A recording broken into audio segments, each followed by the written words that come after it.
Hello and welcome to Talking Tudors, a fortnightly podcast about the ever-fascinating Tudor dynasty.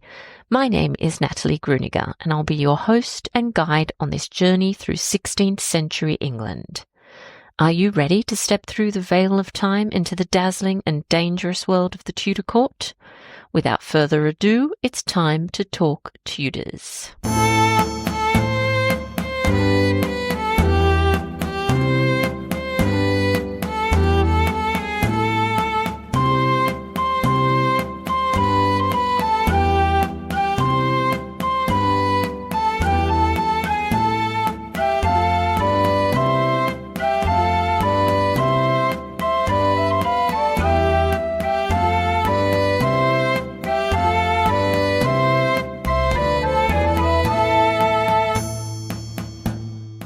Hello everyone, welcome back to another episode of Talking Tudors. I'm your host, Natalie Grueninger. Thank you so much for joining me today. A friendly reminder before we begin. The new online event that I'm co-presenting with Dr. Owen Emerson kicks off in less than 3 weeks. It's called The Making of a Queen, Anne Boleyn 1501 to 1522. Through a series of 6 pre-recorded lectures and 1 live Zoom discussion, we'll explore the transformative experiences and interactions that shaped the woman and Queen Anne would become. Participants will also be entered into a very special giveaway and have access to all the recordings for 2 months after the event ends. For details, head to my website On the Tudor Trail or just Google The Making of a Queen Eventbrite. I do hope you'll consider joining us.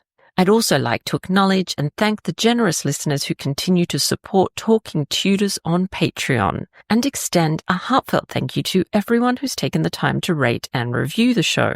As an independent podcaster, this means a lot to me. If you love the podcast and you never miss an episode, please consider joining the Talking Tudors Patreon community. Visit patreon.com/talkingtudors for more information. Once you sign up, you'll have access to exclusive posts, additional monthly live talks, a member-only book club, patron-only monthly giveaways, to name just a few of the rewards. You can also support the podcast and share your love of Tudor history with the world by buying Talking Tudors merchandise. Check out all the products at talkingtudors.threadless.com. Now, on to today's episode. I'm thrilled that Corina Apostu is joining me once again to chat about how Elizabeth I's relationship with Robert Dudley developed and changed throughout her reign. Corina is a history blogger and an independent researcher of Elizabethan history with a focus on Elizabeth I and Robert Dudley. She graduated with an MA in Medieval and Early Modern Studies from the University of Kent in 2021. She currently runs the blog Exploring Elizabethan History on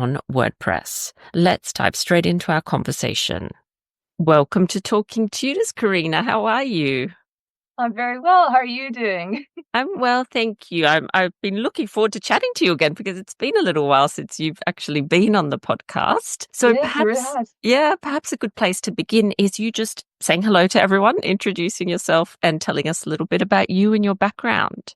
Yeah, absolutely. Well, hello, everyone. For those who don't know, I'm Karina Apostu. I'm an independent researcher and writer who runs the website Exploring Elizabethan History, which does kind of exactly what it says on the tin. I graduated with a master's in medieval and early modern studies from the University of Kent and a bachelor's in history and medieval studies from the University of Toronto. I've been enthralled by Elizabeth I since high school, but only got to properly studying her in my undergraduate degree when I did a year abroad at King's College London. And this is also where I first became fascinated by her relationship with Robert Dudley. In the meantime, I'm currently working on my first fiction novel, which explores the question, what if Elizabeth I and Robert Dudley had gotten married, and in what world would that have been possible, and what would be the repercussions of that? Still working on it, still in the editing process, but watch this space, if you will, for future updates. Yeah, that's so exciting. I'm very much looking forward to reading your novel because I have read little bits of your short stories that you've published over the months, which are always intriguing. So I think the novel's going to be brilliant. So I can't wait. Oh, thank you. I'm glad you enjoyed them. Yeah, absolutely. So in our previous episode that we actually published to coincide with Valentine's Day last year, we talked about Elizabeth and Robert Dudley, and we focused mainly on their sort of early years together and what we knew of their relationship to begin with, how it started, when they met, all those sorts of questions. So if you're interested in that and you haven't heard that, perhaps go back and listen to that episode first, because today we're going to move forward in the timeline. We're going to focus on their relationship once Elizabeth's established as queen. So maybe a good place for us to begin, Karina, what was Robert and Elizabeth's relationship like following the death of his wife, Amy Robsart? Well, firstly, I just want to say I'm really pleased to be talking about this subject because I find that Robert and Elizabeth's later life tends to be under-examined because most people focus on their more kind of scandalous, passionate, early not courtship, but relationship, and their later life kind of just gets pushed aside a bit. But I actually find it to be incredibly fascinating, perhaps even more fascinating than their early relationship. So after the death of Amy Robsart, well, her death in general was a bit of a watershed moment for Robert and Elizabeth. It very well might have been a bit of a wake-up call for Elizabeth herself. Prior to this, she may have entertained the notion of marrying Robert should his wife die of natural causes. They were constantly in each other's presence, hunting, dancing, talking, playing games. And she had said to Cat Ashley, her chief gentlewoman, that Robert brought one of the few joys in her life after suffering so much sorrow. So to a woman who had known almost nothing but trials and tribulations all her life, it must have been heady to feel truly safe around someone, even though by virtue of their very closeness, he was effectively betraying his wife. But, cognitive dissonance is a heck of a thing. But being still young and very early in her reign, it would not be shocking if Elizabeth kind of occasionally daydreamed about the idea. The near recklessness of her closeness to Robert after a life of careful restriction and constantly watching what she did. We have to remember that she was not yet a queen with decades of experience under her belt. This was a learning experience for her. But once Amy dies, the full force of the reality of their situation hits Elizabeth kind of all at once. I don't believe Amy was murdered personally, or at the very least, I don't believe either Robert or Elizabeth had a hand in it. But the court of public opinion at the time certainly doesn't agree with me. Rumors flew all over the place, even internationally, and it was affecting diplomatic relations. On the 10th of October in 1560, the year of Amy's death, Sir Nicholas Throckmorton wrote to the Marquis of Northampton, and he wrote, "I wish I were either dead, or hence I might not hear the dishonorable and naughty reports that are made here of the Queen." He was in France, by the way. Not letting to speak of the Queen and some others that which every hair of my head stareth at, and my ears glow to hear. So it's a little bit wordy, 16th century wordiness, but basically what he's saying is that he's hearing all these awful rumors, and it literally makes him like glow red with embarrassment and anger and stress at hearing all of this. And he's saying, "I'm almost at my wit's end, and I know not what to say. One laughs at us, another threatens us, another reviles the Queen.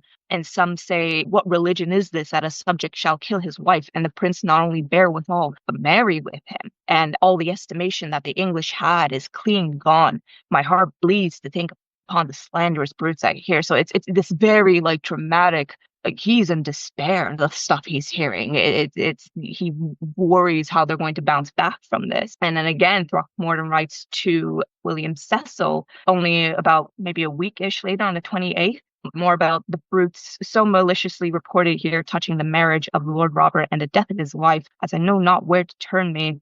If that marriage, meaning the marriage between Robert and Elizabeth, were to take place, our state is in great danger of utter ruin and destruction. I wish myself already dead, because I would not live in that time. We begin already to be in derision and hatred. And this is around the time that Mary, Queen of Scots, also makes that comment about the Queen of England is going to marry her master of the horse, who has killed his wife to make room for her. And again, Throckmorton is just sending dispatch after dispatch as of these things he's hearing that is just England rather is becoming a bit of a laughingstock in France's eyes. So England was suffering under dual judgment of being both immoral and a laughingstock on the assumption that Elizabeth would marry Robert. And nothing had even happened after Amy's death. There was there was no decision that they would marry. There was nothing. They were looking into what was happening, but for the international diplomacy, it was kind of like a assumption that it would occur, and it was already damaging relations. So you can effectively say that Elizabeth kind of finally woke up and smelled the roses. And we can, and the reason I posit that perhaps she was kind of daydreaming about this idea of marrying Robert is because later on, we have moments of her reflecting on this moment. And the words she chooses are really interesting. In that moment in time, de Quadra, who was the Spanish ambassador, writes back to his master that Cecil told me that she had decided not to marry Robert, as he had learned direct from her. He thought the Archduke Charles matter might be proposed. So, according to de Quadra, Elizabeth had told Cecil she's decided not to marry Lord Robert, kind of implying that she had been considering it beforehand. And then later, a few months later, a man named Robert Jones mentions that the Queen's Majesty looketh not so hardy and well as she did by a great deal, and surely the matter of my Lord Robert doth much perplex her, and it is never like to take place. As I mentioned before in our first episode, that this is the evidence of Elizabeth genuinely being physically affected by this. She's feeling ill. She's not feeling well. She's going through this kind of emotional turmoil, not only of the stress of dealing with this scandal, but possibly of the decision she's had to make. Soon after this is when she made the patent to create Ambrose and Robert, the Earls of Warwick and Leicester, respectively. But in a fit of apparent emotion or anger, she slashes the patents at the last minute. And so again, this moment of intense emotion and this frustration that she doesn't know what to do with. And then years later, I know I've read this source somewhere. Unfortunately I wasn't able to find it in time, but I do recall reading about when Elizabeth was kind of questioned on the matter of marriage with Robert. Again, this is years later in the future. She said something along the lines of, Lord Robert was already married, so it was not possible, rather than I was not inclined to it. Yeah. So she's herself acknowledging like the reason that they hadn't gotten married at that time was because he was already married, not because she didn't want to get married to him. On Robert's side, Robert had fewer concerns. He returned to court on the 1st of October, 1560, which is about a month after Amy's death. And he did not think as complexly as Elizabeth. He seemed confident that with time, scandal would fade, and they would be able to get honorably married, and they would be able to weather whatever judgment came, and it would pass. And to be fair, a few others kind of were of the same opinion. It was observed that the Lord Robert is in great hope to marry the Queen, for she maketh such appearance of goodwill to him. So he's still high in favor, and so he's thinking, you know what, this will blow over. We're going to be okay. But he does appear to betray a little bit of unease when he asks Robert Jones, the observer from above, to confirm if Mary Queen of Scots had, in fact, said derisively that the Queen of England was soon to marry her horsemaster. So the fact that he's kind of asking for confirmation, like, did she really say that? It's kind of giving this sense of like, well, I'm a bit stressed of what people are actually saying about us. But then a man named Killigrew said, I think verily that my Lord Robert shall run away with the heir and have the Queen. So the atmosphere was fraught with uncertainty and anticipation. You know, people thought it could go either way. As time goes on, both of Robert and Elizabeth's convictions grow stronger. So Elizabeth becomes more certain that the single life is for her, but Robert becomes more determined to marry her. So now you see them kind of at loggerheads. And both things can be true at once in terms of for Elizabeth. Elizabeth may have been tempted to marry for love at that point, but also ultimately found fulfillment and power in staying single. And when she had tasted that power, she didn't really want to share it. Elizabeth also starts to entertain other marriage prospects for diplomatic reasons, but it also kind of served to keep Robert in check, to prevent him from growing too great or too assured of his own power. And from here on out, Robert himself enters more of an official political role. He's made part of the council in 1562, Earl of Leicester in 1564. So now he's in this combined courtier, courtly lover, politician, and administrator role. And he continues to be a sort of gateway to the Queen. And again, here is where you start to see that push and pull.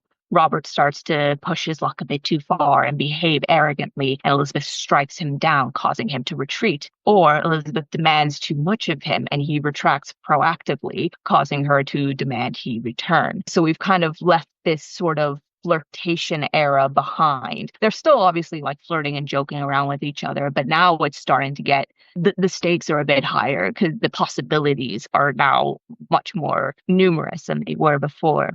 So his favor waxes and wanes, but he's never ruling the court. Like I've mentioned in our last episode, there was no reign of favorite. That being said, despite this turmoil and seemingly opposing ambitions, their bond remains intact. And this is what's so remarkable about them. Once after a particularly bad quarrel and separation, witnesses of their reunion described how they were both in tears when they reconciled. They fretted over each other's health all the time. Elizabeth would rush to his bedside when he was ill, and he would stay up with her all night on at least 2 occasions. Once when she had some sort of stomach flu, that was quite a bad one, and once when she had a bad toothache. We see this genuine care for each other peppered throughout the primary sources, all the way to the last letter that Robert ever sent her, which we'll touch on later. Yeah. Oh God, that letter that just breaks my heart. But let's not jump to right just yet.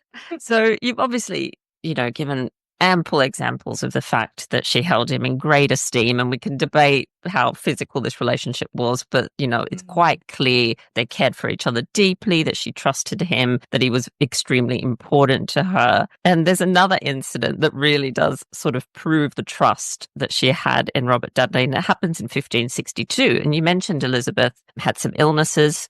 That year, she actually fell ill with smallpox, and it was quite, people were really concerned as to whether the Queen was going to actually survive this, because, of course, at that point, it's an incredibly dangerous thing to fall ill with. So do you want to tell us what happened and what it also tells us about this relationship and how it's developing? Yeah, absolutely. So in 1562 saw a bit of a rash of smallpox cases, or at least of the nobility that we know of. Certainly there might have been more amongst the common people, but these are what the sources are showing us, or at least the ones I've consulted. We've got the Duchess of Suffolk, the Earl of Ormond, and even the Countess of Bedford died of it that year. So it seemed to have been a bit of maybe a small epidemic going around England at the time. And it was in October that Elizabeth fell ill with it as well. And there are 2 main sources which describe Elizabeth's illness. One is from the memoirs of Richard Carew of Cornwall, but he claimed his father relayed this tale. And so this is where the story of Elizabeth telling the doctor to go and be hanged for telling her that for daring to tell her that it's smallpox, and then him kind of being a bit harsh with her, but like telling her what she needed to hear, yada yada. But the Oxford Dictionary of National Biography, so I can never remember that title, does cast doubt on the authenticity of this story, because it is kind of like coming from someone who was a bit farther removed, and so we're not super certain on it. What's more reliable is the account of de Quadra, the Spanish ambassador. But an important note here as well is that de Quadra also often relayed rumors back to Philip II, as well as accurate information. He once claimed that Elizabeth and Robert had secretly gotten married, which was complete nonsense. So as with de Quadra, you kind of sometimes have to comb out the accuracy from the rumors. But there is little reason to discount his story in this instance. So when Elizabeth fell ill with smallpox, it looked for a time as if it might be fatal, because she had been battling a fierce fever for 7 days and the spots had not yet materialized. When the spots showed, that usually meant that the victim was out of danger. So the council was frantically trying to decide who should inherit the throne after Elizabeth should she die. One of the proposed heirs was the Earl of Huntingdon, Henry Hastings, who happened to be Robert's brother-in-law through the marriage of his younger sister, Catherine. At one point, Elizabeth had enough strength to call in her council and feverishly insist that Robert be made protector of the kingdom should she die, with an annual income of £20,000. She had effectively, right, yeah, it's huge, A lot right? of money. It's intense. She had effectively named him her heir in her desperation. De Quadra mentioned that the council agreed to this, but that he did not believe they would uphold this promise if she died. And I'm inclined to agree with him as well. I think they were just trying not to distress Elizabeth in what they thought was her dying moment. But the likelihood of them being like, yeah, we'll let Robert be the protector of the kingdom, very, very low. She might have realized how this sounded. So she stressed that although she loved and had always loved Lord Robert dearly, as God was her witness, nothing improper ever passed between them. So that holds quite a lot of weight because she also thought she was dying. And, lying on your deathbed is kind of a surefire way not to get into heaven. And despite what people think, Elizabeth was deeply religious. She was not, close to being an atheist or anything like that. But then immediately afterwards, she declared that John Tamworth, a groom of the chamber, who apparently slept in Robert's room, should be granted an income of £500 a year, which kind of seems to undermine her earlier assertion that nothing improper passed between them, because why on earth would a man who slept in Robert's room need an annual income other than it being kind of hush money or something like that? Some people have claimed that Tamworth was Robert's manservant and therefore would need the extra money if he was now to be the protector's servant. But Tamworth does not appear in Robert's accounts for his household servants. Now, mind you, Robert's accounts are not full in terms of from his not birth, but birth to death. We only have certain years, so there's a possibility that maybe a Tamworth slipped through the gaps somewhere. But de Quadra was right about one thing: Tamworth was a groom of the chamber, but it was of Elizabeth's privy chamber. Tamworth appears consistently in the New Year's gift exchange rolls as receiving gifts, usually of gilt items like cups, and he's listed as one of the grooms of the privy chamber. So this means that he's Elizabeth's servant, not Robert's. So if that's the case, the fact that he's the one sleeping in Robert's room, allegedly, is even stranger. And I actually just came across this last night when I was doing some reading. Robert had a servant named John Dudley, funnily enough, and in a letter to his master in 1566, John Dudley writes, "As Mr. Tamworth is coming up, I will leave all those matters to him and will only trouble you with what has happened to the Marquis of Baden, Lady Cecilia's husband." So he's talking about something else entirely. Yeah. But I don't know if, from this letter, I don't know if this is the same Tamworth as the groom of the chamber or another Tamworth who actually was in Robert's service. But it's interesting that the name crops up. So it's intriguing. I wonder if he was like a go-between, a sort of private messenger or something along those lines. It seems that perhaps that's a huge sum of money if she did grant that annual sum. That is huge. Exactly. It's like people. It's hard for us to envision because £500 to us now is sort of like it's a decent amount of money, but it's not a huge. But if you convert it to what it is today, it's an enormous. I don't know off the top of my head, but it is enormous. Yeah, money. Annual salaries for people at court was around £60, and that was a good salary to to have. So I'm thinking 500. That's huge. And previously, some historians have been a bit dismissive of this account because de Quadra mentions Tamworth, and they're like, "Oh, Tamworth wasn't Robert's, Robert's manservant, so he's completely making this up." But when you look at basically the primary sources, it's like, well, no, Tamworth does exist. He is Elizabeth's service. He is friendly with Robert Dudley. Interesting. It doesn't require a stretch of the imagination, to be quite honest with you, especially since in the in the New Year's rolls, in the free gifts is basically where John Tamworth appears. He's usually the first one receiving something. So he seems to be quite well favored by the Queen, and he is sent to Scotland at one point for a diplomatic mission. So he's clearly someone they trust. So it's interesting. But whether or not Elizabeth was in her right mind when she declared that Robert should be the protector when she died, I think it shows something quite clearly: the depth of her trust, love, and care for him. If de Quadra got his information correct, then here is Elizabeth giving Robert her most prized possession, her most precious jewel, the sovereignty of her country. Beyond that, I think it shows how desperate she was to keep him safe, for she must have known that without her as a protector, he would be an instant target. And both Sarah Gristwood and Carol Levin have made note of this as well in their works, that this ultimately is, it doesn't really matter too much whether she meant it or not, or whether it's like accurate to the last detail. What matters is that it shows that, I think in Sarah's exact words, that Leicester was no mere lapdog. Mhm. Like Yeah. he actually genuinely mattered deeply to her. During what she thought might have been her last actions on Earth, Elizabeth used it to try and safeguard not only her realm, but the man she loved. It's incredibly poignant to me. Oh, Karina, that's so moving. That's that's I amazing. know. I know. And so you talked before about Mary, Queen of Scots. Of course, she's on the scene at around this time. And in around 1563, given everything we've just said about how much she cares for Robert, how much she likes to have him with her, I think that's quite clear from the sources as well. Elizabeth, in fact, proposes Dudley as a possible match for Mary, Queen of Scots. So how does this come about, and why do you think, given her love for him, really, that she suggests this? Yeah, this confused people then, and it confuses people now. This came about because whilst Elizabeth was childless, Mary was eager to be officially declared as England's heir. Now, mind you, Elizabeth had little reason to feel warm towards Mary at this point. Nothing annoys me more than this myth that Mary never did anything to antagonize Elizabeth. Before changing tack to become Elizabeth's heir, Mary was actively declaring her right to the throne over Elizabeth.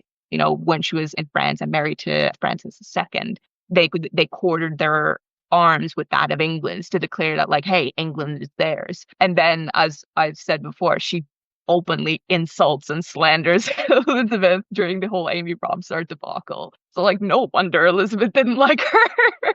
Just wanted to point that out there. But Elizabeth did not want to officially declare any heir. But she also wanted to keep Mary sweet on her, because the promise of being declared heir would hopefully keep her in line. And one of the ways Elizabeth was apparently willing to entertain the notion was if Mary were to marry someone of Elizabeth's choosing. Mary appeared more than willing to do this, on the surface at least, so it seemed like a smooth way forward. The shocking bit is that the man Elizabeth offered to marry was Robert. At first, Mary was appalled at the offer because Robert was far lower in status than her, and her previous husband had been the literal king of France, and here she is, an English nobleman being offered to her, who at that time was not even part of the peerage yet. Like, it seemed ludicrous, and it was widely known of his intimacy with Elizabeth, so it felt downright insulting for Elizabeth to offer who so many people considered to be a lover. Elizabeth did raise Robert to the peerage in 1564, perhaps as an attempt to make him more palatable to Mary, but also it's worth remembering that she was going to raise him a few years before, but his wife's death kind of threw a spanner in the works. So it may not have been entirely because of these potential marriage negotiations. Mary eventually came around to the idea, but only if she would be officially declared as Elizabeth's heir should Elizabeth have no children. But basically, Elizabeth was not prepared to guarantee that. So ultimately, this plan went nowhere. As for Robert, this is actually a situation that I think kind of flies in the face of the idea that Robert was only fostering his closeness to Elizabeth from his desire for power and prestige. If he really was just in it to be king, he would have jumped at this opportunity. We would have seen evidence of him pleased with the idea, doing his best to make it happen, but we don't. In fact, we have the opposite. Robert was not willing to leave Elizabeth and disliked the idea strongly. Randolph wrote to Robert that Mary would think more kindly on his suit if he actually made an effort. He says, quote, "But the Scots complain of your great negligence to woo a queen without labor or travail, cost, charge, message, token, not so much as one signification of your own goodwill." So basically, Robert wasn't lifting a finger to actually try and pursue this suit, showing that he had little to no desire for it. Later on, Mary even claimed that he wrote to her to try and dissuade her from the match. Worth noting, though, that I don't believe this letter has survived, so we can't verify what Mary had said. But also, Robert never disavowed this claim, and seeing as he wasn't making much of an effort otherwise, it wouldn't shock me if he did something like that. So, coming back to the million-dollar question, did Elizabeth really mean to give Robert to Mary? Honestly, I don't think so. But Elizabeth's true motives behind this strange piece of diplomacy remain unclear. Her official reason was that she loved Robert dearly and would have married him herself if she was minded to take a husband. But as she was not, she would graciously offer him to her sister in queenship, Mary, as Robert was so trusty and good that she could be assured that nothing would rise against her while he was Scotland's king consort. Though on face value she appeared persistent, it's hard to imagine her genuinely wanting to be apart from Robert forever, seeing as she could barely go a few weeks without missing him and calling him back to court. Not to mention, she kept saying that, yes, she'll give Robert to Mary, but then during his investiture as Earl of Leicester, she's like caressing and tickling him on the neck during his elevation ceremony for becoming an earl. And it's strange, mixed signals, you know what I mean? And during a conversation with James Melville, one of the Scottish ambassadors, Elizabeth refused to give Robert's miniature to Mary as a gift. When James gestures to Robert himself, who's in the room, and says, "Well, madam, you have the real thing here." And so what's the matter if Mary has the portrait? And Elizabeth replies that soon Mary will have both the man and the portrait, and she herself will be left with nothing. Hard to say if this was diplomatic banter or if Elizabeth was genuinely revealing a chink of vulnerability, because she may have actually intended for James to spot the miniature. Again, hard to say with Elizabeth. But I think it perhaps dawned on Elizabeth eventually that if she genuinely went through with this, she would lose Robert. Even contemporaries didn't really think she was being serious. In 1563, Thomas Randolph wrote to William Cecil that in Scotland, few people really took the Leicester proposal seriously, and they were actually even suspecting that it might be Warwick, so Robert's brother, that might be a better offer, or even Lord Darnley, Put that in the back of your mind. Cardinal Lorraine, Mary's uncle, wrote to her and said that her status would not advance by marrying someone as base as Lord Robert or the Earl of Warwick. And Thomas Randolph, who was describing this to Elizabeth, phrased it as, "Your Majesty is determined to take the one and to give her the other." There has never been any indication of Elizabeth wanting to marry Ambrose, so clearly the thought was that Elizabeth would marry Robert and give Ambrose to Mary. Indeed, Elizabeth even joked to the other Scottish ambassador, Lethington, that if Ambrose was more handsome and as cultured as his brother, Elizabeth would simply marry Robert and give and give Mary Ambrose. A bit of a dig at Ambrose there. Basically, this is just to say that nobody really thought she was being serious about Robert, so much so that they were kind of thinking, oh, well, maybe she'll give him Ambrose, because that would make more sense.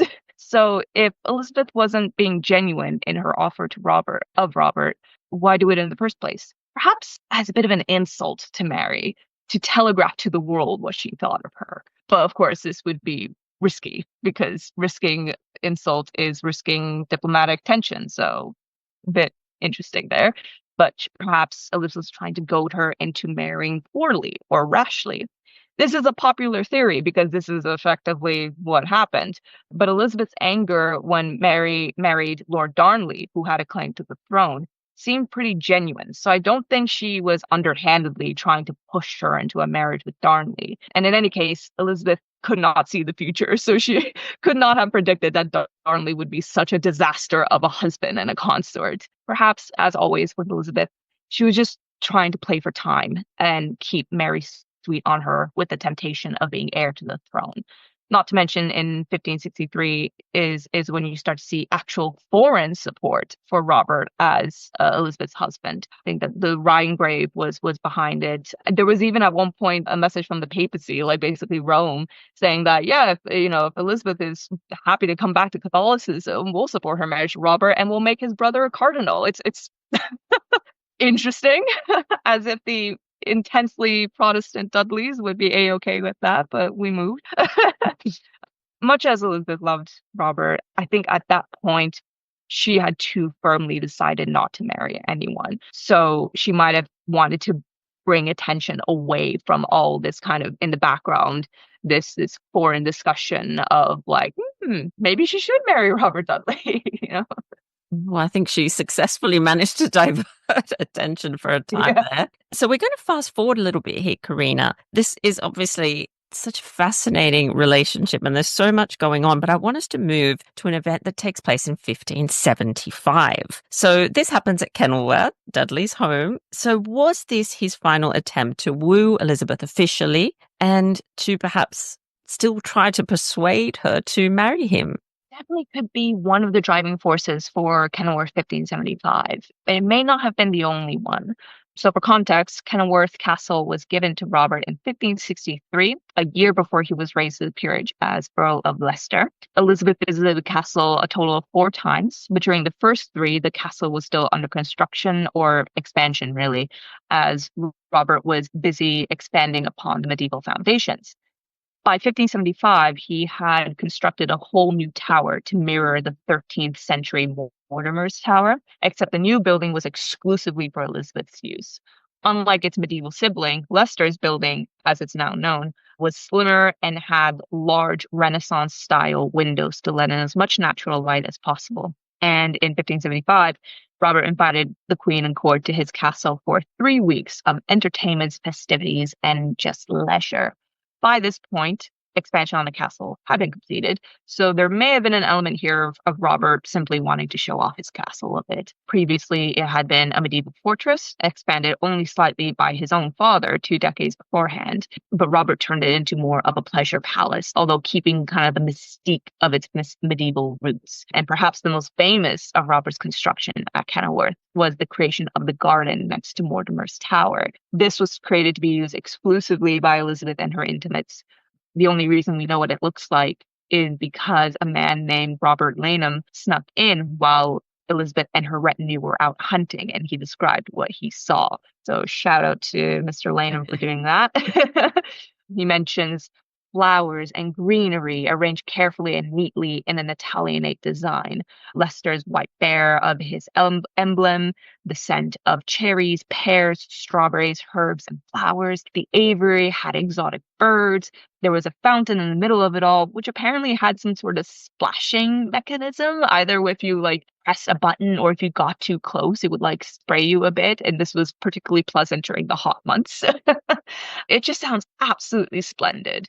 We can actually walk through these gardens today because English Heritage has recreated them at the ruins of Kenilworth Castle, keeping them as close as possible to the primary sources. Although basically the 2 major changes are the birds in the aviary are no longer exotic. They are native birds, which is probably more ethical, so that's fine. And the fountain does not splash you. I can confirm it is just a regular fountain, but it is gorgeous. It's got like Atlas holding the world and everything. Absolutely stunning. And we can safely imagine that Elizabeth loved this garden, as she always adored gardens. She enjoyed walking briskly in fresh air and just genuinely being outdoors. And one can also imagine her and Leicester just kind of strolling arm to arm throughout the paths of herbs, flowers, and fruits. It's such a evocative imagery. But to go back to your question on whether this was Robert's last attempt at persuading Elizabeth to marry him, we have to look at the nature of the entertainments that were put on for the festivities. So Robert pulled out all the stops. No detail was overlooked. When Elizabeth arrived, she was welcomed by the Lady of the Lake on a water platform, declaring that the castle and the lake are hers while she was there. I think I can't remember if I mentioned this on the last episode, but Elizabeth makes a kind of funny comment where she's like, well, I thought I already owned them. Because, she's Queen of England. Her wit is just so funny. But the clocks were stopped to symbolize that Elizabeth's presence created this almost like magical liminal space where anything is possible. Most tellingly, many of the entertainments were in some way related to the subject of marriage. So George Gascoigne was the poet that Robert commissioned to write many of the plays and poems that were performed. And at one point, he dressed up as Sylvanus, god of the woods, and he waxed poetic, literally, about how the queen should live here, meaning Kenilworth, and the castle and the lord, meaning Robert, shall be hers. So he's basically kind of enticing her to become the mistress of this castle. There were supportive characters like Deep Desire, which was an obvious reference to Robert himself. At one point, there was a folk wedding performed outside of Elizabeth's window. It was kind of played for laughs, as the bride and groom were neither young nor handsome, but it was as far as I'm aware, I think it was a genuine wedding. So it was just kind of done a little bit more comedic. And Robert had also commissioned two portraits of himself and Elizabeth as a pair. He commissioned the Italian Federico Zucchero. I may have been pronouncing his first name wrong, but definitely an Italian artist. We don't have the finished portraits. Unfortunately, they have been lost, but we do have their preparatory drawings. Yeah. And it's really interesting. You've got Robert in full armor, but his helmet is off, so you can see his face. And then, it's like three-quarter profile, which is typical. And then Elizabeth is facing the same way, three-quarter profile. Next to her is a pillar with a little dog on it, which can symbolize loyalty, fidelity, but also might have been a reference to the inside joke between them, or goodness knows how Robert thought of it. But at one point, Elizabeth calls Robert, he's like my little dog, because when I'm around, you know that he must be near, or something like that, it's incredibly emasculating. But clearly, maybe he took it well.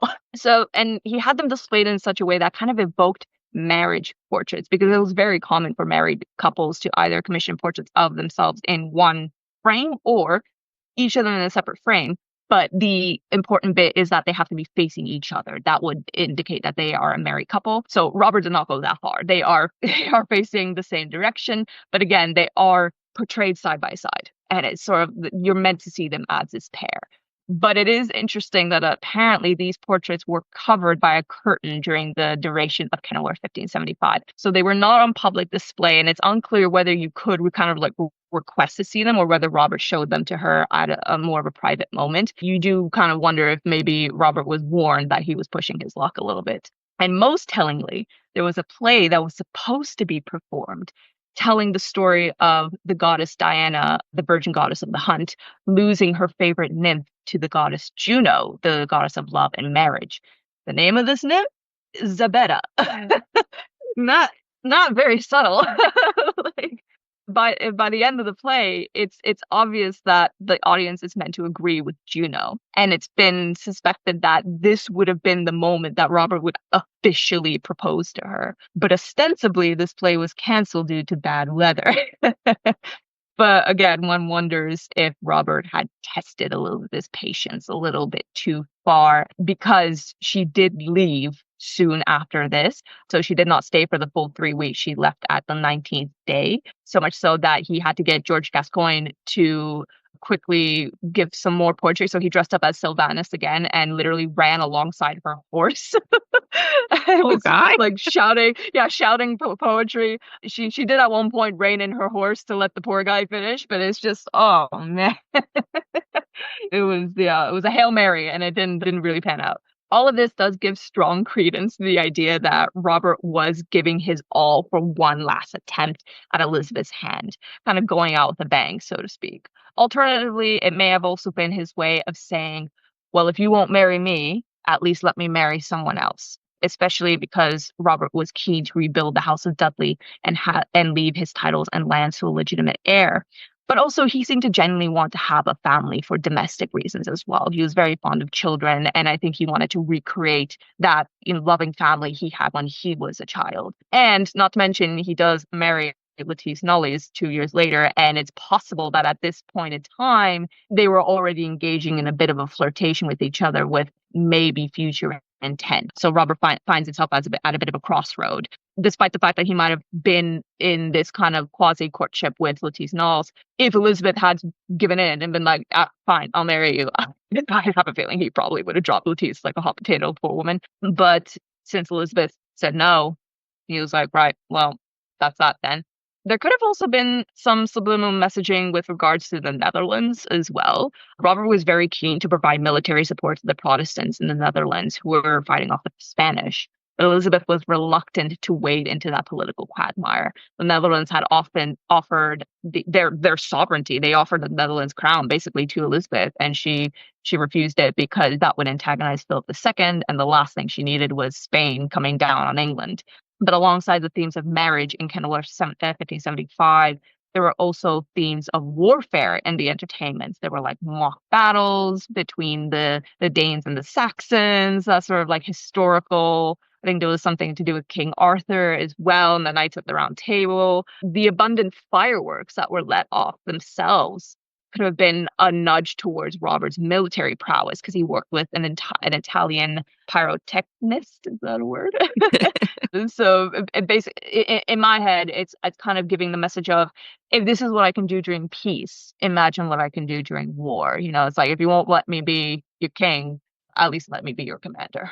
Wow, what 3 weeks. Honestly, when people ask what event would you like to see, normally I always think, Field of Cloth of Gold would be incredible. But gosh, what I'd give to see these few weeks as well. And I'm sure you'd agree, Yep. Karina. Oh my God, I'm absolutely the same. I've always said that the English heritage should try to recreate them to the best of their ability. That would bring in so much money. Yeah, that would be fun, time. wouldn't it? That would be absolutely awesome. Because there is, as you've said, so much going on. And I'm just thinking about the discussions that the courtiers must have been having, just thinking, is this about marriage? Is this about the Netherlands? What's going on here? Watching the Queen to see her response. And that image of that poor man running beside her horse and trying to deliver. Honestly, the whole event lends itself so well to comedy. I've always said that it's a dang shame that we don't have like any depiction of it on screen. I'm begging, like, with the rise in period comedies that have been so popular right now, please somebody make one about Kenilworth. Like, it's there. It's waiting ripe for you. And juicy and waiting. Absolutely. I totally agree with you. And of course, so we've said that, by this point, Elizabeth is pretty much, her mind's made up. She's adamant that she's going to remain single, although she does still have more courtships coming up. Yeah. And Robert must have just been thinking, okay, well, he's free to marry, which is exactly what he does. And you briefly mentioned it there. So I think we have to talk about Robert's relationship with Lettice Knollys, because I think most listeners will know that this did not please Elizabeth when she discovered this information. So can you talk to us a little bit about this relationship, and then maybe tell us how the Queen in fact reacted when she discovered their secret liaison? So Elizabeth reacted summary. To say, to put it succinctly. We did discuss this a bit the last time I was on the podcast, but basically what is quite clear here is that this went beyond the usual anger Elizabeth exhibited when someone in her court married without her permission. Elizabeth was always angry when a lady of her retinue or one of her peers married without permission. But in those cases, it was largely because by doing so, they were flouting her authority, and it gave the impression that she could not control her own court. And so it was kind of, it's a mark against her own power, her image. Mm-hmm. And in certain cases, like with Catherine Grey and the Earl of Hertford, it was a potential, a dangerous succession issue, even though really in that case, they were just really in love with each other, but Elizabeth was not willing to hear it. But basically the point is, it was not personal. It was a matter of politics, and it angered her, but eventually she simmered down. But here we see her have a deeply emotional reaction, seemingly out of proportion to the crime committed. Because, they should have asked for permission. He's a peer, and she used to be, and Lettice used to be one of Elizabeth's ladies. But in the grand scheme of things, if we were to remove the context of their relationship, of Elizabeth and Robert's relationship, it's not that big a deal. Yeah. But it becomes such a big deal because of the context of their relationship. Elizabeth never wanted to see Lettice again, and she could not bear to hear Robert speak of her. And whenever Lettice is brought up, Elizabeth is just vitriolic towards her. Like, it's next level, because this wasn't just a member of the peerage flouting her authority. This was personal. Robert had occupied such an intimate position in her life before this, and Lettice had been one of her favored ladies when she was younger. This must have felt like a personal betrayal more than anything. And this may have also been exacerbated by the fact that Elizabeth found out about their marriage a whole year after it happened, which means that everyone else kept quiet about it, adding to that sense of humiliation that she must have felt. Everybody knew but her. So it goes to show how much people feared her reaction, that no one could bring themselves to mention it, not even Robert's enemies. So allegedly, it took a foreign visitor to do it. The story goes that by June or July 1579, sick of Robert's interference and lack of support for the Anjou marriage, Anjou's representative, Jean de Simier, broke the news of Robert's remarriage to Elizabeth, since he knew she would take it badly. According to William Campbell's Annals, Elizabeth ordered that Robert remain in his apartments at Greenwich and was in such a fury that she wanted to send him to the Tower. But Sussex, Robert's longtime enemy, in fact, dissuaded her against it because Robert actually had committed no serious wrongdoing. She was behaving rashly, so it would reflect poorly on her. So in this case, Sussex is not trying to protect Robert because he doesn't care about Robert, but he cares about Elizabeth. And he knows that if she acts in this moment of furious passion, it will reflect badly on her. Basically, she'll kind of be seen like Henry VIII, who just kind of... You don't want that. Exactly, who turned on that emotional dime. But we must remember, though, that this whole story with the Simier and the whole thing of like, oh, Elizabeth wanted Robert in the Tower, this only is found in Camden's Annals. And we must remember that Camden was pretty biased against Robert. He didn't like him. There isn't robust evidence, for example, that Robert was even banished from court. If you look at the sources, he's still there. Or if he's not there, then he's still engaging with everything. Like don't get me wrong, he's in disgrace, he's in disfavor, but he's not exiled by any means. He missed a Privy Council meeting, but that's pretty understandable. And by July, he was still protesting Anjou's coming to England by retiring to his house close to court, where he feigned illness to draw Elizabeth to him. And it worked. She still went to go see him. She went to see him and stayed there for 2 days before returning to court. One can only imagine that they must have had some intense conversations during those 2 days. We don't know what they talked about, though. But I would bet money that Lettice, the subject of Lettice, came up there. There is also the story that Elizabeth boxed Lettice's ears when she found out and shouted something along the lines of, "As there is one son, so too shall there be only one queen in England," and then banished her. And in retaliation, Lettice starts kind of parading her status under Elizabeth's nose by dressing opulently and arriving in London with a great retinue and coach, basically just kind of thumbing her nose at her. But this story is also really suspect. When I read it in like secondary sources in history books, the primary source that is quoted changes from the Calendar State Papers to Leicester's Commonwealth, which are two very different source materials. The Calendar State Papers tend generally to be very reliable because this is a collection of official government documents and letters. But I combed through them. Granted, I'm sure there are more thorough reading might crop it up, but from what I've read, I can't find any mention of this in any of the Calendar State Papers, foreign or domestic. And if it comes from Leicester's Commonwealth, well, we really need to treat the story with some scrutiny, because Leicester's Commonwealth was a notorious libel pamphlet. It was just basically a book of gossip. And yeah, so I have no other source corroborating this particular incident of Elizabeth, smacking Lettice around and Lettice being, kind of rubbing it in Elizabeth's face. There is no question that Elizabeth handled the situation poorly in the years to come, heaping hostility upon Lettice and quick to believe any negative rumor about her. But there doesn't appear to be strong evidence for this very public sort of spectacle. If we ignore the narratives that are written by Leicester's enemies, so that includes Camden and whoever wrote Leicester's Commonwealth, then it appears that the situation was actually handled somewhat quietly, at least in the initial fallout. Because again, funnily enough, when you look at other sources, it's almost like it never happened, even though we know it did.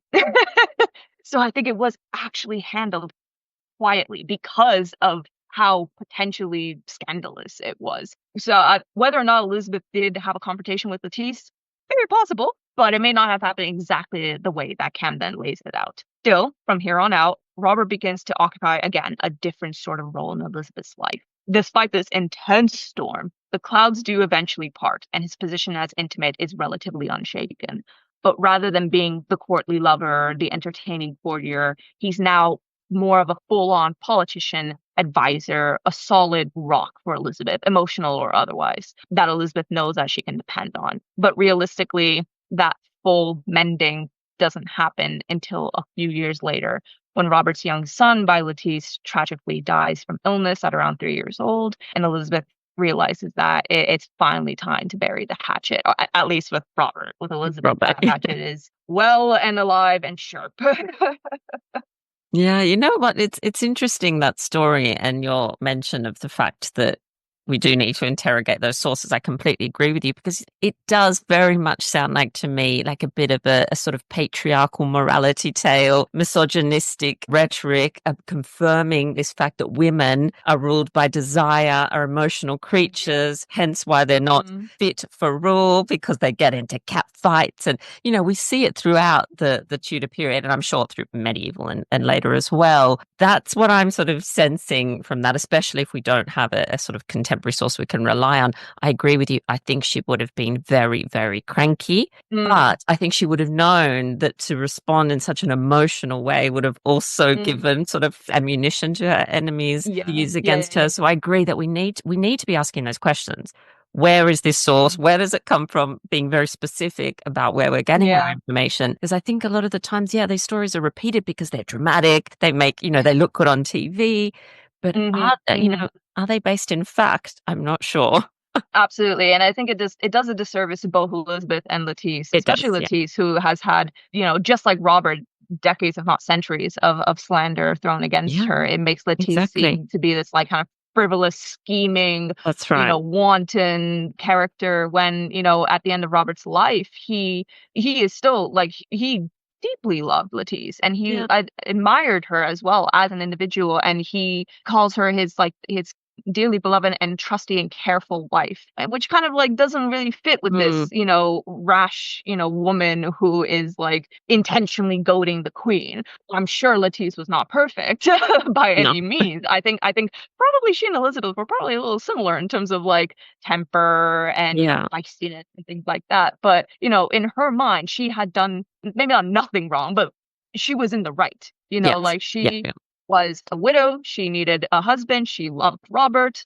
There was no earthly reason why they shouldn't marry, aside from the fact that Elizabeth was so attached to Robert. So it's a complex situation all around. And I've in our last episode, I delved into why I thought Elizabeth reacted so strongly and what her side of the story would be like. So again, no one in this situation kind of comes out the hero or the victim or the bad guy. It's very human, isn't it? They're just very human sort of responses, to be honest. It's just a messy situation. It is messy. It is messy. And I think history is messy. And sometimes we just have to admit, guess what? There's not one sort of answer here. It's just really messy stuff.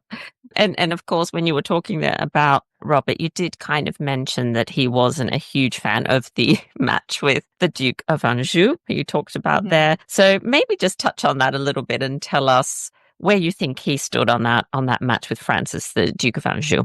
In the beginning, honestly, he didn't seem to take the negotiations terribly seriously. In 1571, the French ambassador wrote to Catherine de' Medici about a discussion that he had with the Earl of Leicester when he spoke to the Queen about the Anjou match. And he says, he told me that the Queen objected to nothing except the Duke's age, to which he had replied that he was, however, already a man. But, she replied, he will always be younger than me. So much the better for you. Leicester answered, laughing. So in the beginning, he's not feeling terribly threatened by Anjou. He's even able to joke about like, oh, at least you'll have a young husband. Like, that's pretty cool, huh? But this changes as time goes on and the negotiations become more serious. That's when Leicester kind of is like, oh, I actually have to take this seriously because this could possibly happen. Naturally, he was not in favor of it, but he was not the only one. Christopher Hatton, another one of Elizabeth's main favorites, wasn't keen on it either. Both of these men's power and influence came largely from the Queen's favor. Hatton even more so than Robert. Robert had at least built a base kind of inherited from his father's clientele. But Hatton is entirely reliant on the Queen. Like he had no other real option. The Queen suddenly having a husband would obviously pose a major issue for them. What 16th century husband is going to be all right with his wife being so emotionally close with other men? Robert also had less self-serving reasons for having reservations as well. Anjou was a Catholic, and he was concerned about the repercussions of that. And there were also concerns about how much power Anjou would be expected to have, as well as the income that he demanded, which was pretty high. But this is where Robert's unique position is really felt. And it's actually quite amazing that this even happened. Apparently, the Henry III of France, so the King of France, wrote a letter to Robert assuring him that his brother Anjou would not be a threat to him and that in fact his career would flourish under him, which is just a baffling thing to wrap your head around. Here is the King of France having to reassure another man that his relationship with a woman won't be threatened by his brother becoming that woman's husband. What? Like, it's just so weird. But even with this, Robert wasn't assured. In a letter to Cecil, he made it clear that he saw no future for himself in the court if Anjou were to marry Elizabeth. And the Anjou negotiations were happening around the same time as the revelation of Leicester's marriage to Lettice. And as mentioned before, it was allegedly Jean de Simier who broke the news of the marriage to Elizabeth in a bid to rid himself of a major opposition, which was Leicester. But again, since this is reported in Camden's annals, it's not unbiased. Camden also claims that Leicester tried to assassinate Simier, which we also have no evidence for. Certainly, Leicester did not like Simier, so I wouldn't. He has the motive, but there's no evidence for it. Either way, this was a sore topic for both Leicester and Elizabeth. Leicester feared for his position and perhaps felt jealous over Elizabeth's affection of Anjou, but Elizabeth was also nursing a broken heart in the wake of learning about Leicester's remarriage. Perhaps that might have unconsciously spurred her to throw herself into the negotiations with renewed determination, especially if you consider her emotional outburst to the council demanding of them if she alone was to be denied the comfort of husband and children. Either that was a brilliant example of play acting or a rare moment of vulnerability where she was second-guessing her conviction to stay unmarried. We're going to fast forward again. We're going to do our fast forward through the timeline a little bit to another incredibly important moment. It's the summer of 1588, and Dudley was then appointed Lieutenant and Captain General of the Queen's Armies and Companies. Sounds very prestigious role. So Yeah. Can you tell us a little bit about the role he actually plays during the Spanish Armada crisis? Absolutely. So Robert was given this appointment after he returned from the Low Countries, his governorship of which was a bit of a mess. Nevertheless, Elizabeth still named him lieutenant and captain general, as he would have had experience fending off the Spanish in the Netherlands. It was his job to amass a land army whilst the admiral focused on the navy. Philip II's plan was to defeat England's navy, and once this victory was secured, the Duke of Parma would then sail up the Thames with his army and take London via land invasion. Robert's job was to put together an English land army to face and oppose Parma to protect London. And where was this army to be stationed? Tilbury, in Essex, right next to the London estuary. Sorry, the Thames estuary, which Parma would have to sail into. Robert had a tall task ahead of him. England had no standing army, meaning professional soldiers always at the ready. So men had to be raised from common folk and quickly trained. He managed to raise 17,000 footmen and 2,000 mounted, but he was not optimistic about their chances against Spain. He said, "If you saw how weakly I am assisted, you would be sorry to think that we should be the front against the enemy that is so mighty if he should land here." He knew Parma was an extremely skilled general. It was actually during a battle of Parma's army in Zutphen that Leicester lost his nephew, Philip Sidney, who he loved dearly. And he was not hopeful that English soldiers who previously had been plowing the fields would stand a chance against well-trained soldiers from Spain. It didn't help either that royal finances being what they were, Leicester was having to fund the soldiers from his own pocket, so he was receiving very little central financial support. He realized that the only way the English army would stand a chance against Parma is through morale, which at the time was dangerously low. So he decided to write to Elizabeth and encourage her to visit the troops at Tilbury and speak to them so that they may be inspired to fight. In his letter to her, encouraging her to come visit, he writes, "You shall comfort not only these thousands, but many more that shall hear of it," which ended up being quite fortuitous words indeed. Robert was delighted when Elizabeth agreed to do so, writing, "Good sweet queen, alter not your purpose if God give you good health." He quickly set about making the camp fit for her to visit, and when she was there, she stayed in his tent, taking her meals there as well.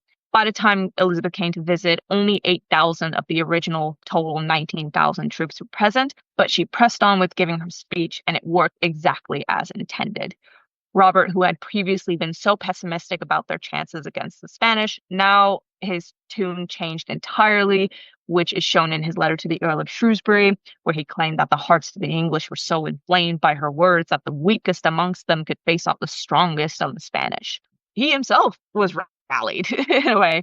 It certainly helped that Elizabeth essentially gave him a shout out during the speech, imploring her troops to obey Leicester in the way that they would obey her, and claiming that never before had a prince commanded a more noble or worthy subject. After the fiasco with the Netherlands, that must have been really good for Robert to hear. And I don't think it's an exaggeration to say that one of Elizabeth's most famous moments, the Tilbury speech, is directly because of Robert Dudley. He invited her, he set the scene and facilitated the camp so that Elizabeth was able to project one of her most famous speeches.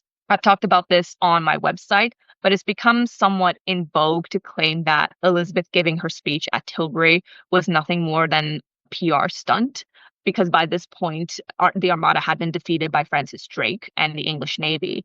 But this claim doesn't really hold water, in my opinion. Judging by the dates of the primary sources, it appears that Elizabeth was at Tilbury, but before her speech, she was informed that Francis Drake and the English Navy had managed to fend off the Spanish Armada and scattered them. But they had not yet received confirmation that Parma had called off his land attack as a result of the Armada's defeat. And not to mention, they weren't even certain that the Armada had fully been defeated. They were concerned that they would regroup and try again. So there was still the possibility that they might invade. Indeed, Francis Walsingham said, "It is hard now to resolve what advice to give Her Majesty for disarming, either by sea or by land, until it shall be known what is become of the said fleet." Walsingham didn't know whether to advise Elizabeth to disband or prepare for attack. That was on the 7th of August, and by the 9th, he was still not able to advise one way or the other. And I believe the 9th is when she gave her speech. So even by then, it was still not certain. And we have to remember that in the 16th century, it took time for information to get one place to another. They didn't breaking news or live updates on situations. It's easy for us to judge in retrospect, say from our vantage points of centuries in the future, and to forget that for those people at the time, nothing was certain, nothing was clear, and things could change from moment to moment. Most importantly and most stressfully, the fate of the country hung in the balance. In fact, on the 11th of August, a mere 2 days after the Tilbury speech, Elizabeth received an alarming report that Parma had officially embarked on his own invasion of England, armed with 50,000 footmen and 6,000 horses, and was expected on English soil within a day. This report turned out to be false, thankfully. Parma had ultimately was unwilling to invade England without the success of the Armada. But it highlights just how real the sense of danger remained. So the Tilbury speech was not a self-indulgent moment of PR, but a necessary tactic to bolster his troops to face what would realistically be a slaughter. Robert knew this well, which is why he invited Elizabeth to Tilbury in the first place. And for all intents and purposes, it worked, although it would have been cold comfort to the sailors of the Navy, the ones who actually saw any fighting, because they received poor compensation afterwards. Many of them died of illness because they weren't paid properly, despite Elizabeth's assurance in the speech otherwise. But that's a whole other topic. And now I think we've come to the point, Karina, where we need to discuss the last few weeks, really, and days of Robert Dudley's life. I think we did also touch on this on our previous episode, but it's a sort of must when you're talking about this relationship. So Definitely. so we know he's there at this crucial moment. He's supported Elizabeth during this crisis. And I agreed that we have to remember not to look at this with hindsight. They didn't know what was about to happen. They were living through this. It would have been incredibly, incredibly terrifying, I think, with those numbers that you're talking about, possible invasion. So we know he's there. What happens after that? What do we know of his sort of last weeks and his death? So when it becomes clear that the army camp at Tilbury was no longer needed, Robert was ordered to dismantle it on the 17th of August. Afterwards, he returned to London. And when he rode through the streets, he had such a retinue with him that he was likened by the Genoese spy Marco Messia to a king. When he reached court, it was noted that he dined frequently and privately with the Queen. A thing, they say, such as never been seen in this country before, is the quote about that. Elizabeth usually dined in state or alone. So, he's having this intense intimacy again with Elizabeth. He was even seen by Marco Messia standing with the Queen at the window, watching the Earl of Essex review, basically kind of like a joust down below. It was clear that his favor and friendship with Elizabeth was as strong as ever, perhaps more than it had been in a long time, especially because of the turbulent Netherland years and his disfavor with his marriage prior to that. By late August, his health was really catching up to him, and Robert left court to take the healing waters at the natural spring in Buxton. Despite not being the picture of health, none of his physicians suspected that he was anywhere near death, and one imagines that if he had looked on like he was on death's door, Elizabeth would have been reluctant to let him leave. Unfortunately, en route to Buxton, he was forced to stop at Cornbury, where a sudden, fierce fever overtook him. He probably caught malaria from Tilbury, and some historians speculate that he might have also been suffering from stomach cancer. Alongside this, he had complained about gastrointestinal pain in the preceding years. If his immune system had become weakened by cancer, then the fever would have quickly finished him off. By the 4th of September, he was dead.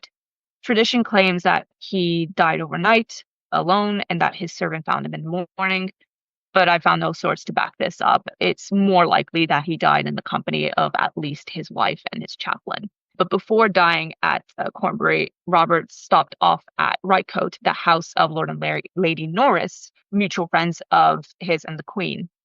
There, he penned his famous last letter to her. What's remarkable about this letter is how unremarkable it is. He starts off by asking after Elizabeth's health, hoping that she has found relief from some physical pains that she had been dealing with. He then informs her that the medicine she gives him amends him better than anything else, but that he also hopes to find a perfect cure in the waters of the Buxton. It's honestly, when you read it, you feel your heart sinking. And then he signs off by saying he will continue to pray for her preservation and that he kisses her foot, which sounds strange to modern ears, but it's a typical way to show reverence to a monarch. Finally, he adds a postscript mentioning that just as he finished writing this letter, Elizabeth's messenger Tracy appears to give Robert a token from Elizabeth.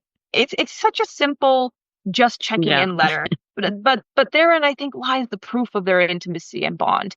Few people would have been considered important enough to Elizabeth for a checking in letter.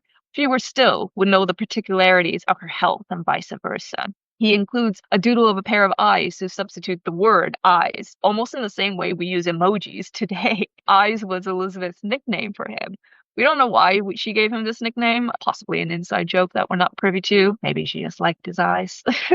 And the fact that he receives a token from Elizabeth as he was writing this letter, the sense that they're both thinking of each other at the same time is so poignant. We don't know what this token was, if it was useful or merely sentimental, but it's sweet to know that it was exchanged.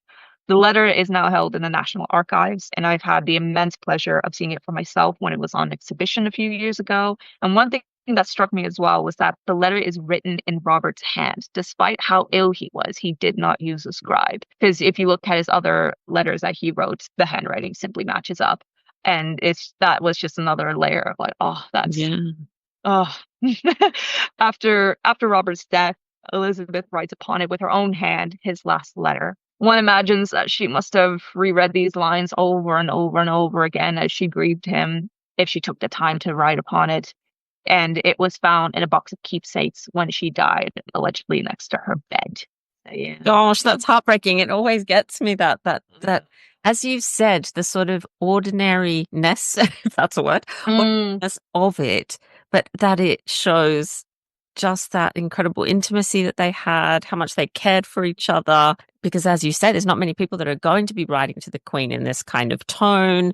And the fact that her token arrives at that same time is quite incredible. You know, it is quite incredible. And it's nice that she got to deliver that last token before he died. But yes, I think, inscribing that, his last letter, is, for a woman that sometimes it's difficult to get to the human behind that queenly mask, that is a very sort of human thing that I think maybe lots of us can relate to with keepsakes from people that we love. So it's such a special moment, such an incredible end to this, decades-long relationship. I find it so, so moving. So, of course, we know that she was heartbroken. And I know we have some accounts to the extent of her heartbreak. Do you want to tell us just a little bit about that? We don't know exactly who told her about Robert's death. If I had to bet money on it, I would probably say Cecil or perhaps Anne, Countess of Warwick, because she was one of Elizabeth's favorite ladies, and she was Robert's sister-in-law and was Ambrose's wife. So it could possibly have come from her. She might have been able to break it more gently to the Queen. It likely would have had to be someone close to her to break news that was so devastating to her. Tragically, the timing seems to line up that Elizabeth was probably told on or around her 55th birthday, Yeah. which is awful birthday present.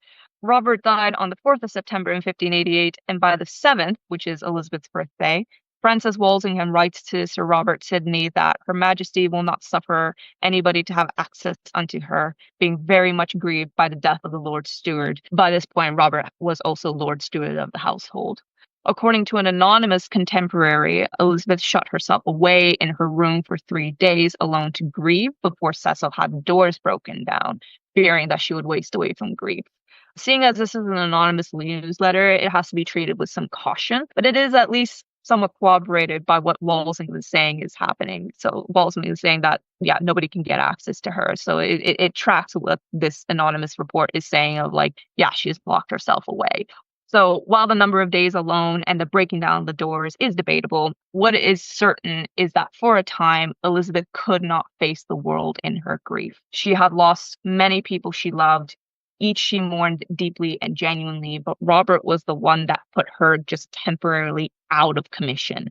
Robert's death was what finally made her basically say with actions, if not words, for once in your lives, leave me alone to my private grief. Yeah. Let me have some privacy. And as I've mentioned once before on this podcast, John Guy notes that her florist bill jumps up after her death. His death, possibly in a desperate attempt at cheering herself up.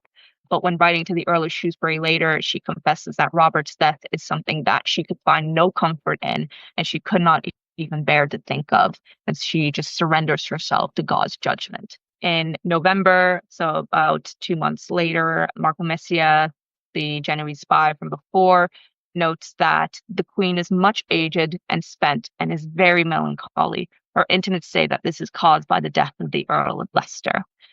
So suffice it to say, Robert's death hit her very hard, but by necessity, her grief had to be a private one. She knew most people did not share in her mourning, and she could not halt the celebrations of the Spanish Armada at a time of such national jubilation. She knew the English people would not have the patience for a public funeral of a controversial figure. So Robert's funeral was privately held in Warwickshire, paid for by his widow Lettice, and Elizabeth had to attend public celebrations of the Armada's defeat, read prayers she composed for their victory, all the while grinning and bearing it. That must have been so difficult for her, always having to put on that sort of public facade for people. Goodness. Karina, I've got one more quick question for you. So, Yep. of course, this isn't her. You've said she's dealt with so much heartbreak already by this point, but it doesn't end there. In the decades, following the Armada, Elizabeth lost 4 of her closest and most trusted advisors. Robert Dudley, of course, we've just mentioned, Frances Walsingham, Christopher Hatton, and William Cecil. So, of course, this left a sort of gaping hole, didn't it? And other men rose in favour at court, including Robert Dudley's stepson, Robert Devereux, the second Earl of Essex. So maybe let's just finish with just touching on their relationship. What was that like? Did that bring her any solace in the end? If I could describe Essex in 3 words, it would be fascinating, frustrating, and baffling. But first, a bit of context. So as you mentioned, Robert Devereux, the Earl of Essex, was Robert's stepson because he was Lettice Knollys' son by her first husband, Walter Devereux. And he actually held a lot of respect for Robert as his stepfather and kind of like a mentor for the court. It was Leicester who introduced Essex properly to court, setting him up to balance out the powers of rising stars like Walter Raleigh. And when Robert was away from court, when he actually was on his way to Buxton, the Queen told Essex to take up residence in Robert's old rooms while he was away. And Essex actually checked in with Leicester first to ask if this was all right with him. So he genuinely held a lot of respect for his stepfather. Essex was already a bit of a rising star, But whilst Robert was around at court, he could only rise so far. But when Leicester dies, there is suddenly a void to fill, and it's a large one. And it only gets larger as others, Leicester's contemporaries, start dying as well. As you mentioned, Walsingham, Hatton, Cecil, just one after the other. And I would even argue Robert's brother as well, Ambrose, like his death like kind of extinguishes the Dudley line effectively. Suddenly, Elizabeth finds herself with pretty much all her closest friends, all of those who knew her longest and best gone, with only a few close ladies left to her. And she's surrounded by bunch of, young courtiers who are itching for change and who are from an entirely different generation from her. And this is where you get this image of Elizabeth being this like really crabby old lady. And this is like, I find that people project this Elizabeth on her entire reign. And they're like so shocked when they find that earlier, prior to this, she was actually a lot more amiable and not like constantly biting people's heads off. And it's like, well, no wonder she's a bit crabby at this point. Everyone she's loved is gone. But anyways, Essex is young and charming and energetic, and I think she was charmed by him, reinvigorated by his tenacity. If Leicester was a sort of surrogate husband, then Essex might have been a sort of surrogate son of sorts. But I should make one thing very clear. This was not a romantic relationship. It annoys me so much when people claim that Elizabeth was in love with Essex or that he was a replacement for Robert. In her book, Elizabeth I and Her Circle, Susan Doran very convincingly argues that the supposed intimacy between Elizabeth and Essex has been overblown. He was not her sole male companion. Her anger at his marriage was short-lived in comparison to that of Robert, which she could never bring herself to accept. He did not hold a monopoly over her affection. In fact, that was one of the reasons he was so constantly on edge. And when he rebelled against her in 1601, she did not hesitate to issue his death warrant, even if afterwards it kind of affected her emotionally. He did not seem to know her well enough that one of the things that rankled her most was that his engendering of the people's love as England's hero over her. Or if he knew, he didn't care, which in Elizabeth's eyes would have been worse. Ultimately, she did not trust him to the same level as she trusted Leicester, or Cecil, or Walsingham, or any of those ilk. Essex was also, it has to be said, extremely self-centered, and honestly just feels a bit like of a man-child sometimes.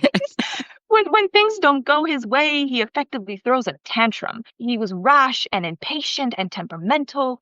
He was more of a genuine philanderer than his stepfather ever was, and frankly, competent outside of military expeditions, and even then he didn't always shine.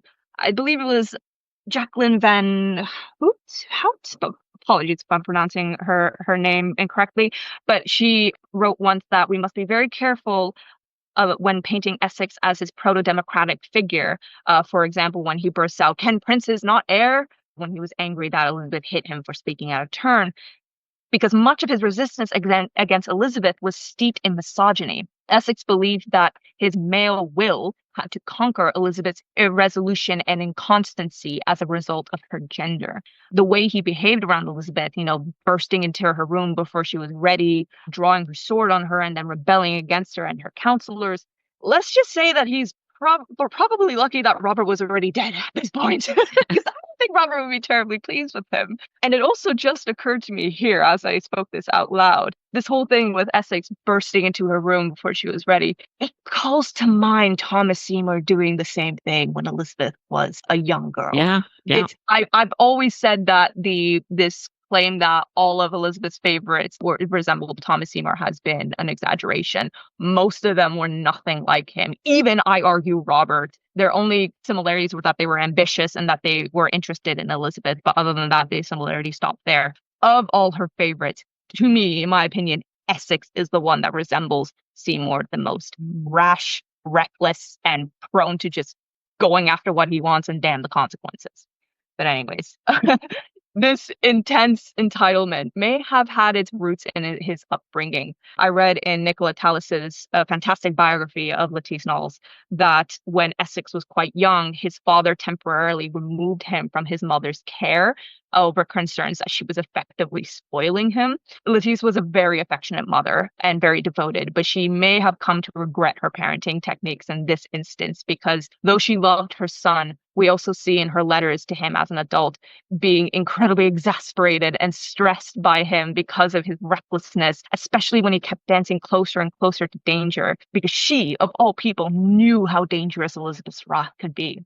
If it's not obvious, I don't really like Essex. Yeah, I was going to say, so you like him, right? He's the only one of Elizabeth's favorite that makes me go, girl, really? Like, the others I understand, but I see very little appealing about this man. And yet, for some reason, largely because of his military victories, his popularity with the people and his tragic end, he gets to be, sweet England's pride for centuries. Only very recently has his legacy been reevaluated. And so I'll conclude by repeating a bit of a hot take I said online before, but in my opinion, neither the Earl of Leicester nor the Earl of Essex deserve the legacies they were given, but for opposite reasons.